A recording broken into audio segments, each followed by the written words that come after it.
మా ఆయన అయితే ఫ్రిడ్జ్లో నీళ్ళు తాగుతుంటే పిల్లలు అస్సలు అనమాట. ఇదే అదును, ఎందుకంటే ఫ్రిడ్జ్కి కీ ఉంటే సరిపోయేది, కీ లేదు కాబట్టి మా ఆయన చెప్పిన మాట అస్సలు అనమాట. చిన్ని గ్లాసుల్లో వాటర్ పెట్టుకుని తాగడం ఇలా చేస్తున్నారు. ఏం రా అంటే ఎండలు ఎక్కువ ఉంది కదమ్మా, చల్లనీళ్ళు కావాలా అని చెప్తున్నారు. నేను తిరుపతి నుంచి వస్తూ అయితే ఒక కుండ తీసుకొచ్చాను. కానీ అదేమైందంటే మనకి కింద వాటర్ పడి పడి పడి అరుగు అయితే ఒక్క రవ్వ డ్యామేజ్ అయ్యి లీకేజ్ అయితే అవుతుంది. ముందుగా ఇలాంటి స్టాండ్ అయితే ఆలోచించి ఆర్డర్ పెట్టుకుంటే కుండ కూడా బాగుండేదేమో. నేనైతే దాని మీద కెరమైట్ పెట్టాను కానీ అది అసలు అంటుకోలే.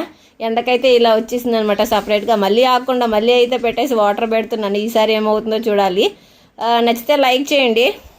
మా ఆయన అయితే ఫ్రిడ్జ్లో నీళ్ళు తాగుతుంటే పిల్లలు అస్సలు అనమాట. ఇదే అదును, ఎందుకంటే ఫ్రిడ్జ్కి కీ ఉంటే సరిపోయేది, కీ లేదు కాబట్టి మా ఆయన చెప్పిన మాట అస్సలు అనమాట. చిన్ని గ్లాసుల్లో వాటర్ పెట్టుకుని తాగడం ఇలా చేస్తున్నారు. ఏం రా అంటే ఎండలు ఎక్కువ ఉంది కదమ్మా, చల్లనీళ్ళు కావాలా అని చెప్తున్నారు. నేను తిరుపతి నుంచి వస్తూ అయితే ఒక కుండ తీసుకొచ్చాను. కానీ అదేమైందంటే మనకి కింద వాటర్ పడి పడి పడి అరుగు అయితే ఒక్క రవ్వ డ్యామేజ్ అయ్యి లీకేజ్ అయితే అవుతుంది.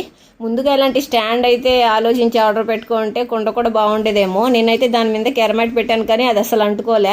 ఎండకైతే ఇలా వచ్చేసింది అనమాట సపరేట్గా. మళ్ళీ ఆకుండా మళ్ళీ అయితే పెట్టేసి వాటర్ పెడుతున్నాను. ఈసారి ఏమవుతుందో చూడాలి. వీడియో నచ్చితే యూస్ఫుల్ అనిపిస్తే లైక్ చేయండి.